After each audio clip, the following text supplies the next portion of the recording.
오늘 주실 하나님의 말씀은 창세기 13장 말씀입니다.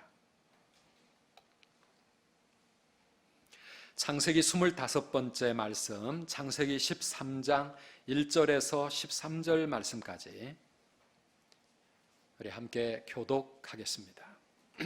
1절입니다.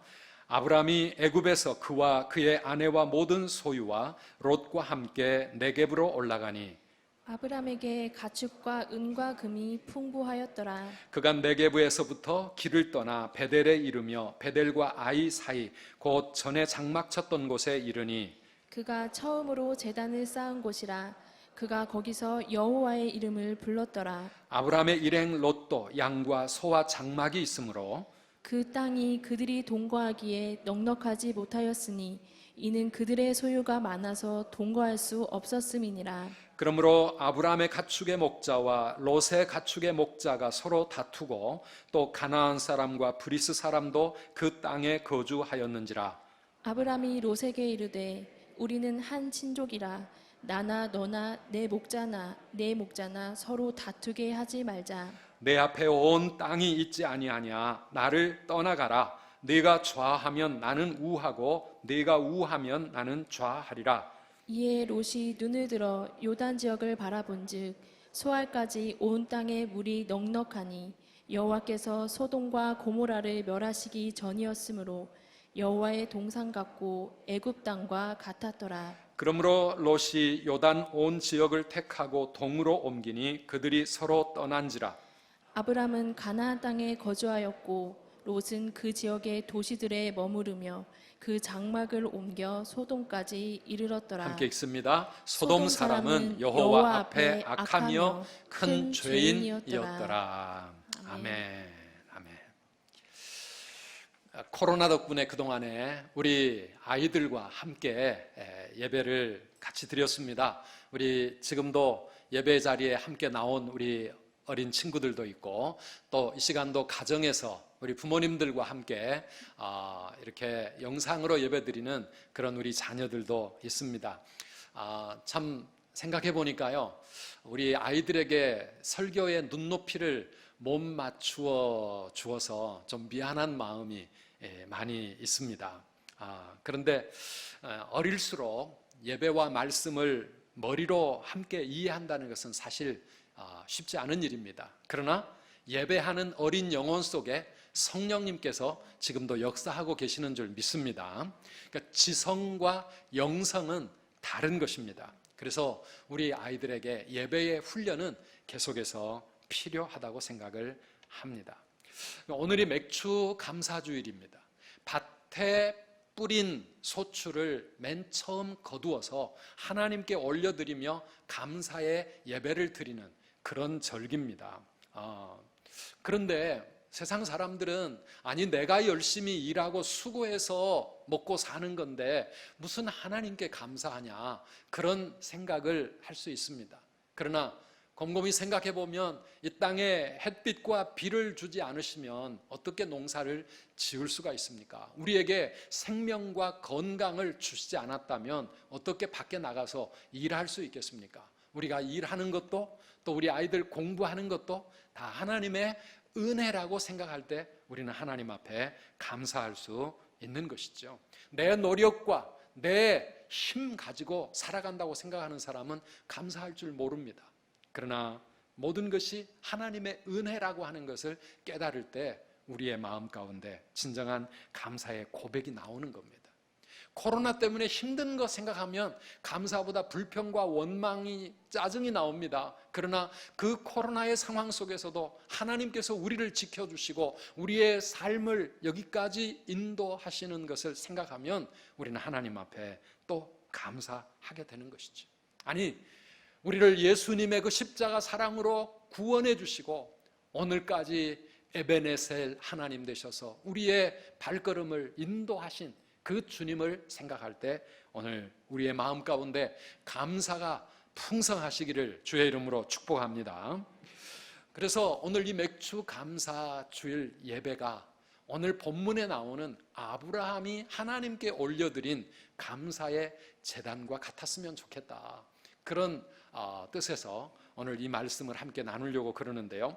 우리 1절부터 4절까지 다시 한번 보십시다. 아브라함이 애굽에서 그와 그의 아내와 모든 소유와 롯과 함께 네겝으로 올라가니, 네겝은 가나안 땅 남방 지역을 네겝이라고 말합니다. 2절에 아브라함에게 가축과 은과 금이 풍부하였더라. 3절부터 같이 읽어봅니다. 그가 네겝에서부터 길을 떠나 베델에 이르며 베델과 아이 사이 곧 전에 장막 쳤던 곳에 이르니 그가 처음으로 제단을 쌓은 곳이라. 그가 거기서 여호와의 이름을 불렀더라. 아멘. 하나님이 그 베델에서 하나님 앞에 다시 감사의 제단을 쌓고 있습니다. 그 아브라함이 쌓았던 이 제단, 이 예배는 어떤 예배였습니까? 오늘 우리의 예배는 어떤 예배가 되어야 할까요? 첫째는 지난 날을 돌아보는 참회의 제단이었을 것입니다. 지난 날을 돌아보는 참회의 제단이다. 하나님이 주신 가나안 땅에 기근이 들었다고 아브라함이 그만 그 땅을 포기하고 눈에 보이는 좋은 땅 애굽으로 내려갔습니다. 거기서 바로와 사람들이 두려워지니 또 거짓과 임기응변으로 하나님이 없는 부끄러운 삶을 살았습니다. 하나님의 그래도 놀라운 은혜로 하나님이 그의 인생에 개입해 오셔가지고 아내를 다시 되찾을 수 있었고 그가 구원을 얻게 되니 정신을 번쩍 차리게 됩니다. 그리고 생각해보니 얼마나 부끄럽고 얼마나 후회스러웠는지 모릅니다. 그래서 그는 다시 모든 짐 꾸려들고 가나안 땅으로 돌아옵니다. 그 가나안 땅에서 처음으로 여호와의 이름을 부르며 하나님께 제단을 쌓았던 바로 그 자리 베델에 올라와서 그가 하나님께 예배할 때 그 마음속에 참회의 고백, 회개의 눈물이 이 예배의 제단에 올려드려지지 않았겠습니까? 오늘 우리의 예배가 그런 참회의 제단이 되기를 바랍니다. 우리가 지난 상반기를 돌아보면 하나님께서 2020년을 우리에게 주시면서 세상이 어떻게 변하고 우리의 삶의 환경이 어떤 상황이 된다 할지라도 여호와를 앙망하는 자는 독수리같이 날아오를 것이다. 그래서 하나님의 독수리로 날아오르라고 우리에게 말씀을 주시고 그렇게 하나님과 함께 새해를 시작하게 하셨는데 코로나 때문에 우리는 이 코로나를 핑계로 더 나태해지고 게을러지고 하나님의 독수리로 날아오르기는커녕 비실비실 땅의 뿅아리처럼 그렇게 지금도 정신 못 차리고 있는 것 아닌지 우리가 오늘 상반기를 하나님 앞에서 돌아보면서 회개할 것들이 얼마나 많은지 모릅니다. 처음 교회 문이 닫히고 가정에서 영상 예배를 드릴 때 그렇게 하나님 앞에 너무 가슴이 아파서 눈물을 흘렸던 그때가 있었는데 그동안 몇 달이 지나가면서 이제는 그저 그런 예배가 마음도 아무 감동도 없고 편안해져 가고 있지 않은지 교회 안 가도 누가 뭐라고 할 수도 없고 목장 모임도 없고 교회 봉사 안 해도 되고 전도 훈련 이런 거 다 없어져 버리니 이런 것도 참 편하네 그런 생각 은근히 우리 마음 한구석에 오고 있지 않습니까? 우리에게 예배의 소중함을 깨우쳐 주시고 일상에 우리에게 주신 은혜가 얼마나 소중한 것이었는지를 우리가 깨닫고 이제는 제발 정신 차리고 하나님 앞에 깨어 더 열심히 기도하라고 우리에게 주신 이 코로나의 고난의 시간들 그런데 우리는 시간이 지나가면서 점점 영적으로 게을러 가고 있지는 않은지 오늘 우리가 상반기를 돌아보면서 하나님 앞에 회개의 제단이 되었으면 좋겠어요. 원래 우리 주일 예배에는 참회의 고백이라고 하는 시간이 순서가 들어있어요. 그런데 그 참회의 순서가 너무 형식적으로 지나가다 보니까 요즘은 아예 예배에서 그냥 그 순서가 빠져 있습니다. 그러나 여러분 예배의 기본이 무엇입니까? 그것은 속죄입니다. 속죄. 우리가 교회 들어올 때 손을 소독약으로 손을 씻었던 것처럼 하나님의 거룩한 제단 앞에 우리 죄인들이 나아가 예배를 드린다고 할 때 가장 예배의 첫걸음이 뭡니까? 우리의 죄 씻음이 없이 우리가 하나님 앞에 무슨 예배를 드릴 수 있겠습니까? 우리가 새벽 기도를 하면 지난 하루를 하나님 앞에서 다시 돌아보며 회개합니다. 주일 예배 때마다 한 주간을 돌아보며 하나님 앞에 말씀대로 바로 살지 못했던 우리의 연약함과 죄악을 하나님께 내어놓고 회개하면서 예수님의 십자가 그 보혈의 그 피를 우리가 붙잡는 이 죄 씻음의 시간이 우리 예배의 소중한 한 부분이 아니겠습니까? 누가복음 18장을 읽어보면 거기 세리와 바리새인의 예배하는 장면이 소개가 되고 있습니다. 그들의 그 기도, 그들이 하나님 앞에 나아가서 올려드리는 그들의 그 고백, 비교가 됩니다. 세리는 어떻게 하나님 앞에 기도합니까? 누가복음 18장 13절에 세리는 멀리 서서 눈을 들어 하늘을 쳐다보지도 못하고 가슴을 치면서 하나님 앞에 통회합니다. 하나님이여 불쌍히 여기소서, 나는 죄인입니다. 죄인입니다. 그렇게 눈물로 고백합니다. 그런데 바리새인은 그 성전에 올라가 하나님께 예배를 드리며 이렇게 기도했습니다. 11절, 12절에 나와 있습니다. 하나님이여, 나는 다른 사람들, 곧 토색하고 불의를 행하고 간음을 하는 그런 사람들과 같지 아니하고 저 세리와도 같지 아니함을 감사하나이다.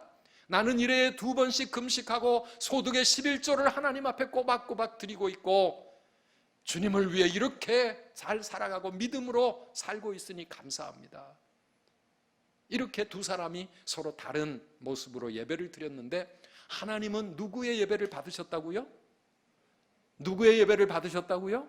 하나님은 세리의 예배를 의롭다 인정해 주시고 그 예배를 받으셨다. 주님은 그렇게 말씀하십니다. 오늘 우리의 예배는 누구의 예배에 더 가까운 것 같습니까? 혹시 바리새인의 예배로 그렇게 드리고 있지 않습니까? 기쁘게 찬양도 하고 하나님께 감사의 마음도 있지만 정작 하나님 앞에 우리의 죄를 내어놓고 통회하는 회개의 자백이 없다면 우리의 예배는 얼마나 메마른 것입니까? 참회의 눈물이 없는 예배는 감사도 메마르고 기쁨의 찬양도 메마르고 기도도 메마르고 우리의 마음이 메마른 거예요. 이런 예배를 하나님이 기쁘게 받으실 수 없는 것 아니겠습니까? 눈물로 통회하며 하나님 앞에 나아갈 때 우리의 예배 가운데 하나님의 은혜가 임하고 그러한 통회의 고백을 통하여 하나님은 우리 죄를 용서해 주실 뿐만 아니라 우리의 삶을 다시 회복시켜 주시는 줄 믿습니다. 그래서 우리가 하나님 앞에 예배 드릴 때마다 우리의 예배 가운데 이 참회의 고백 하나님 앞에 올려드려야 합니다. 우리의 예배에 그 회개의 눈물이 회복되는 저와 여러분들 예배 되시기를 축복합니다. 두 번째, 이 아브라함의 제단은 하나님의 은혜에 대한 감사의 제단이었습니다. 무슨 제단이요? 감사의 제단. 감사의 제단. 하나님께 제사 드리고 있는 이 아브라함의 마음속에 하나님을 신뢰하지 못하고 언약의 말씀 팽개치고 애굽으로 내려갔는데 하나님은 그런 아브라함을 버리지 아니하시고 애굽에서 그의 인생 가운데 개입해 오셔서 구원해 주신 그 하나님의 사랑.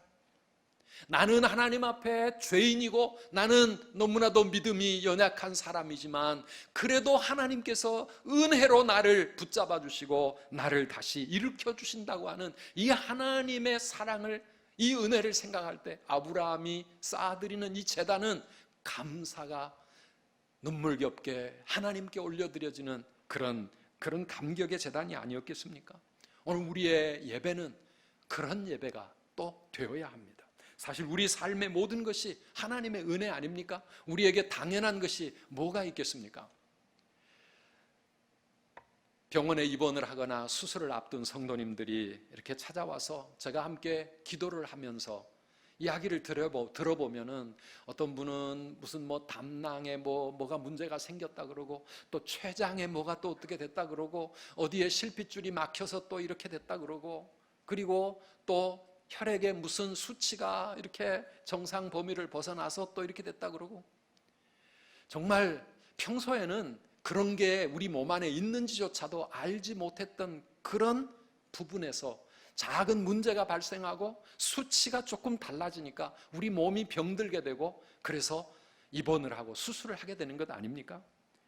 가만히 생각해 보면 오늘 우리가 건강하게 이 자리에 나와서 예배를 드린다는 것 자체가 온갖 우리 몸을 구성하고 있는 수만 가지 요소가 다 정상적으로 기적같이 그렇게 움직여져서 오늘 우리가 이렇게 살아갈 수 있는 것이고, 말할 수 있고 앉아 예배 드릴 수 있고 찬양할 수 있고, 이 모든 게요, 모든 것들이 정확하게 하나님의 은혜 가운데 정상적으로 다 합력이 되니까 그 기적을 통해서 오늘 우리가 이렇게 일상을 살아가는 것 아니겠습니까?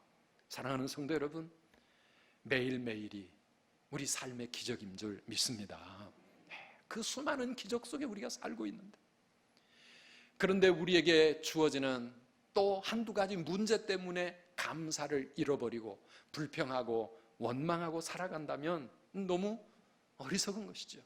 더구나 우리 하나님은 우리에게 일어나는 그 문제조차도, 때로는 병에 걸리기도 하고 실패하기도 하고 우리의 삶에 어떤 좋지 않은 상황이 일어났다 할지라도 지나고 보면 하나님은 그 위기와 그 문제조차도 도리어 축복의 발판으로 바꾸어 가시는 것을 우리가 체험하게 될 때 얼마나 하나님 앞에 감사하지 않을 수 없는지.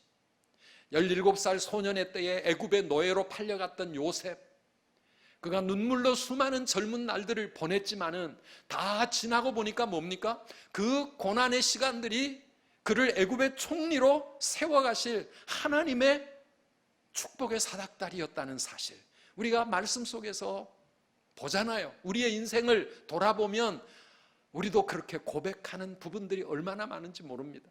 저도 오늘 말씀을 준비하는데 20대 그 가난하고 힘들었던, 인생이 막막했던 그 순간, 그 시간들을 하나님 붙잡고 씨름을 했더니 전혀 생각할 수 없었던 놀라운 인생의 길을 우리 하나님께서 열어주셨다는 것을 고백하지 않을 수가 없는 것입니다. 오늘 이 특별히 맥주 감사주일에 우리의 일상 속에 들어있는 하나님께 올려드릴 감사의 제목들을 다시 회복할 수 있기를 간절히 바랍니다.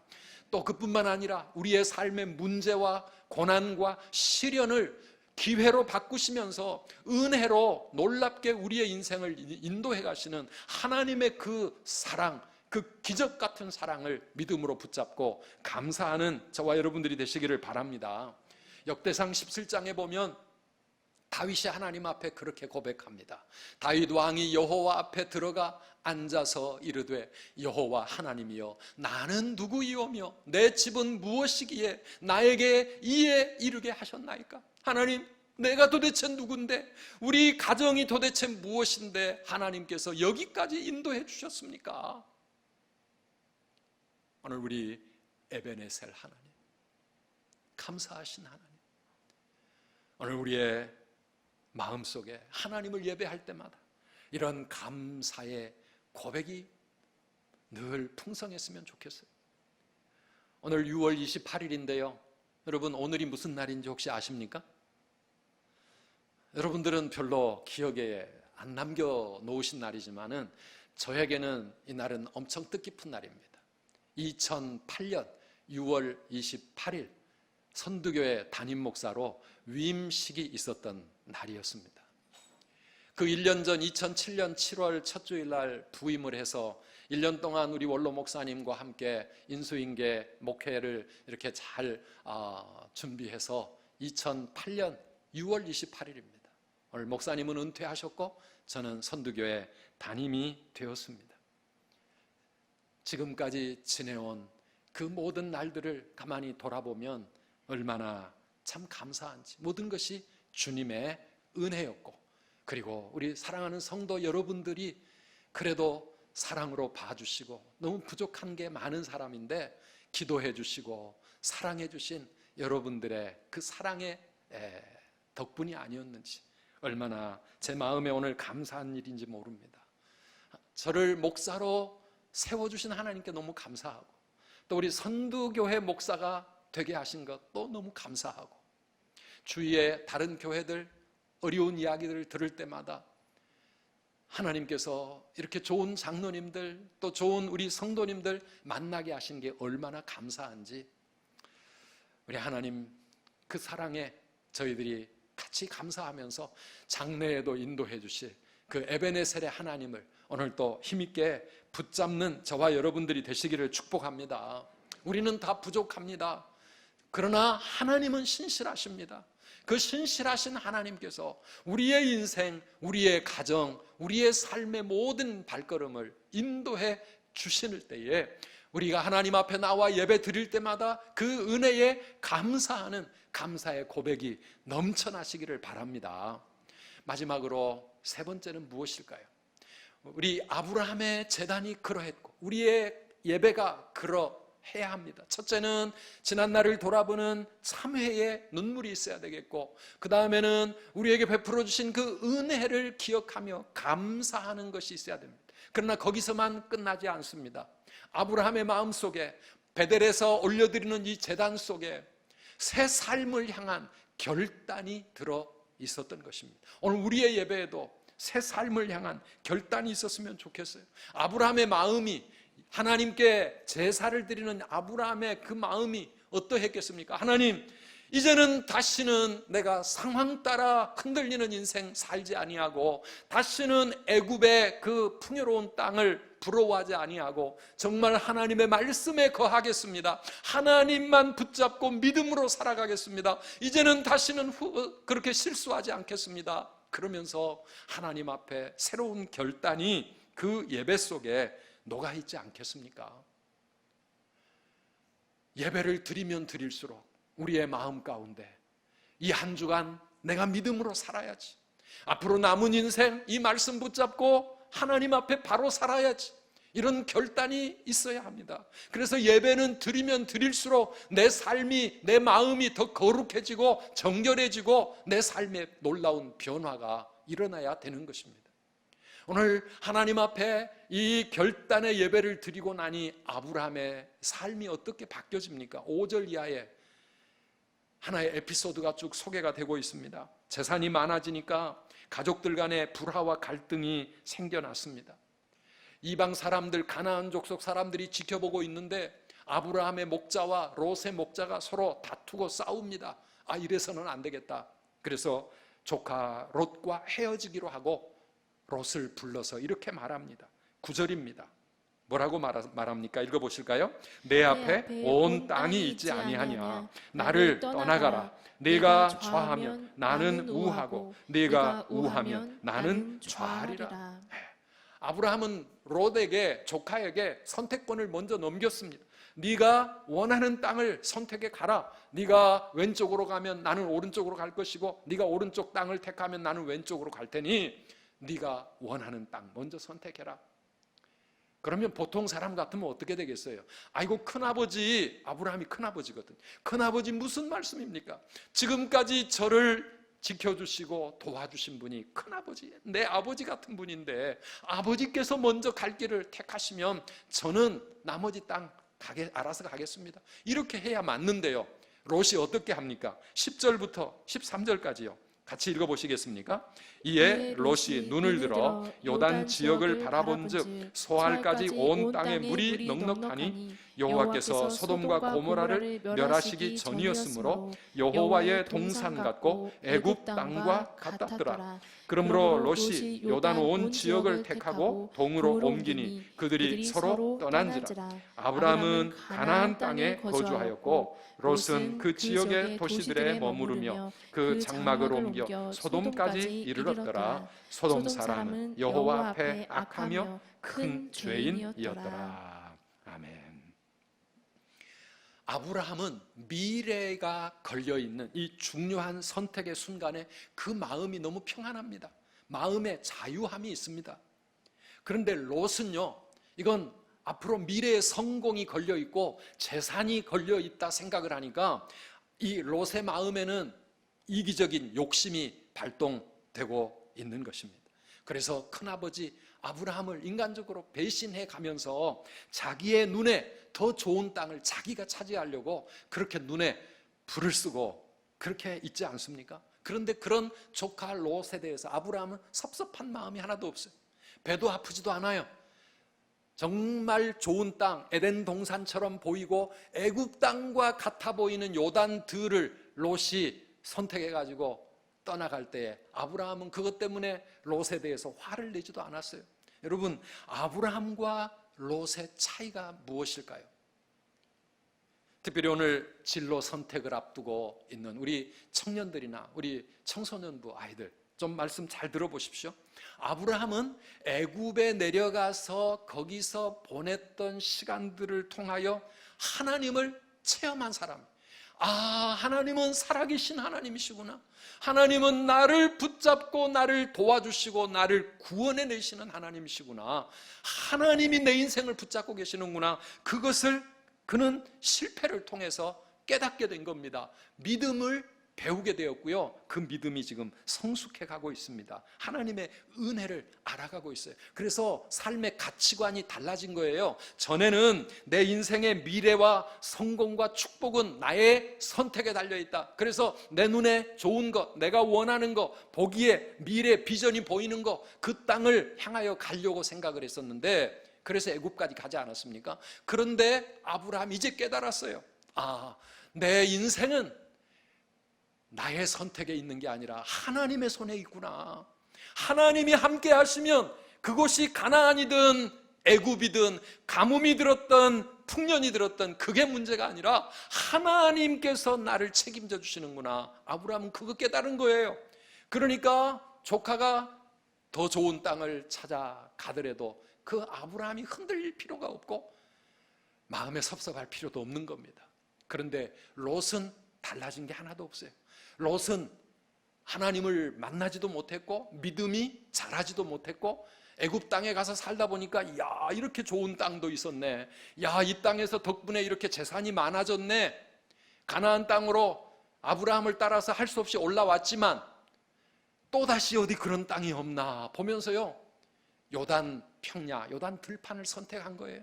그곳이 보니까 에덴 동산처럼 물이 많고 애굽 땅처럼 좋아 보여서 그곳으로 간 거예요. 그곳이 소돔과 고모라의 땅이고 죄악의 땅이고 나중에 결국 멸망당할 땅인데도 조카 롯은 그걸 모르고 눈에 보이는 자기의 욕심을 채우기 위해서 어리석은 선택을 하고 있는 겁니다. 사랑하는 여러분, 우리가 깨닫지 못하면 삶의 변화도 일어나지 않습니다. 애굽에서의 그 삶을 통해서 아브라함은 뭔가 크게 깨달았지만 롯은 하나도 깨달은 게 없는 거예요. 도리어 재물이 좋아서 더 욕심이 나게 된 것입니다.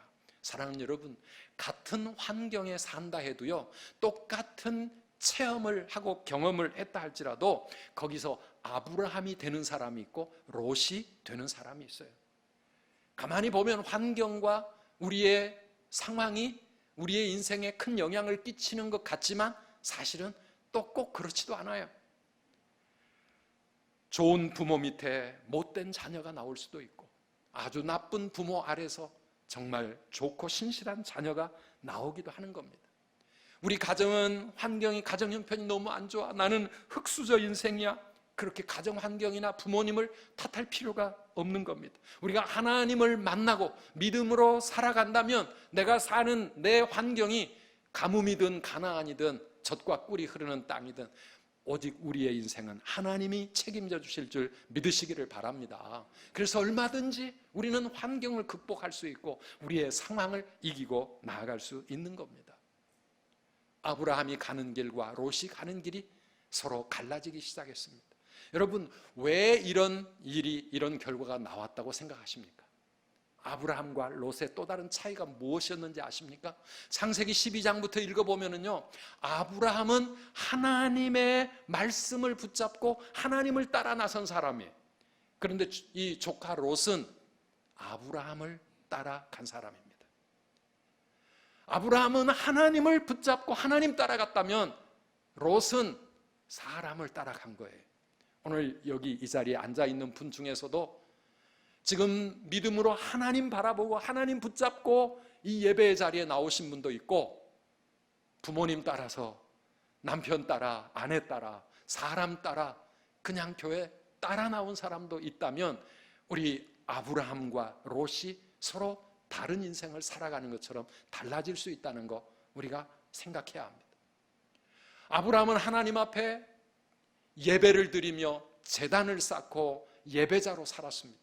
조카 롯은 아브라함과 함께 그 예배 자리에 있었지만 조카 롯은 하나님 앞에 예배자로 서지 못했습니다. 그냥 예배 참석했을 뿐입니다. 예배의 구경꾼이었을 뿐입니다. 하나님을 자신의 하나님으로 고백하며 자기가 예배드리지 못했습니다. 저는 우리 가정의 자녀들이 롯처럼 그렇게 부모님 따라서 교회 왔다 갔다 하는 그런 믿음, 아니 그런 사람이 되지 않았으면 좋겠어요. 우리가 가정 쉐마를 준비하고 있는 이유가 무엇입니까? 우리 자녀들도 부모인 내가 하나님을 만나 인생의 모든 과정, 모든 삶 속에서 그 하나님 붙잡고 말씀 붙잡고 믿음으로 살아가려고 몸부림치는 것처럼 우리 자녀들도 공부하면서 직장 찾고 결혼하고 자녀 키우고 이 세상을 살아가는 모든 과정 속에 자기 하나님을 좀 만나기를, 그 하나님의 말씀에 인생을 걸고 살아가기를, 하나님을 예배하는 자로 하나님이 나의 하나님이라고 고백할 수 있기를 우리 다 소원하는 거 아닙니까? 그러기 위해서 우리가 아이들을 말씀으로 가르치려고 쉐마를 준비하고 있는 겁니다. 지난 목요일 날 우리 교육국에서 가정 쉐마 학부모 설명회를 했습니다. 유튜브나 줌으로 이렇게 화상으로 비대면 설명회를 가졌어요. 저희 두 목사님들이 수고해 주셨는데 누군지 아시겠죠? 귀여운 캐릭터가 나오고 있어요. 너무너무 감사해요. 그런데 우리 부모님들이 유튜브에 어떤 때는 막 100명 이상 이렇게 참여하고 계셨고, 우리 줌에도 한 30여 명 이렇게 참여하고 계셨고, 사랑하는 여러분, 이제 우리 새로운 시대에 새로운 방법으로 하나님을 또 붙잡아야 됩니다. 우리 자녀들을 어떻게 말씀으로 세울까? 우리는 이제 또 다음 주부터는 주일 오후 4시에 이곳에서 세미나를 하려고 4분의 강사님을 모셨습니다. 예배를 드리고 집에 가셨다가 4시에 다시 나오셔도 되고요. 현장에 나오시기 어려우신 분들은 가정에서 유튜브 통해서 실시간으로 함께 이 세미나 꼭 들으시면서 우리 부모님들이 우리 자녀들을 어떻게 믿음으로 세워갈까 기도하며 좀 준비해 주시기를 바랍니다. 그래서 우리 가정이 달라졌어요. 부모인 내가 달라졌어요. 우리 아이들이, 우리 자녀들이 달라졌어요. 그렇게 하나님 앞에 감사할 수 있는 고백이 있었으면 좋겠어요. 사랑하는 성도 여러분, 우리가 하나님 앞에 예배 드리는 이 한 시간이 중요한 것이 아니라, 이 시간이 그냥 지나가 버리겠지만, 그러나 예배하는 우리의 마음 가운데 새 삶을 향한 새로운 결단이 있어야 합니다. 앞으로 내가 어떻게 살아야 할까? 앞으로 우리 가정을 어떻게 믿음으로 세워야 할까? 우리 자녀들을 어떻게 하나님의 사람으로 그렇게 세워가야 할까? 또 한 주간을 내가 어떻게 승리하며 세상을 이기고 살아야 할까? 오늘 상반기를 마무리하며 이제 7월을 맞이하게 될 텐데, 2020년 코로나 때문에 지금 우리 상황은 너무 힘들지만, 그러나 하나님이 나에게 주신, 우리에게 주신 이 코로나의 이 시간 속에서 우리가 무엇을 해야 할까? 하나님 앞에 어떻게 서야 할까? 기도하면서 내 자신이 변화되고 우리의 이 힘든 체험들이 그냥 지나가 없어져 버리는 그런 과거가 아니라, 아브라함처럼 그 안에서 뭔가를 크게 깨닫고 하나님을 다시 만나고 신앙의 성장과 도약이 이루어지는 그런 우리 모든 성도님들 되시기를 주님의 이름으로 축복합니다.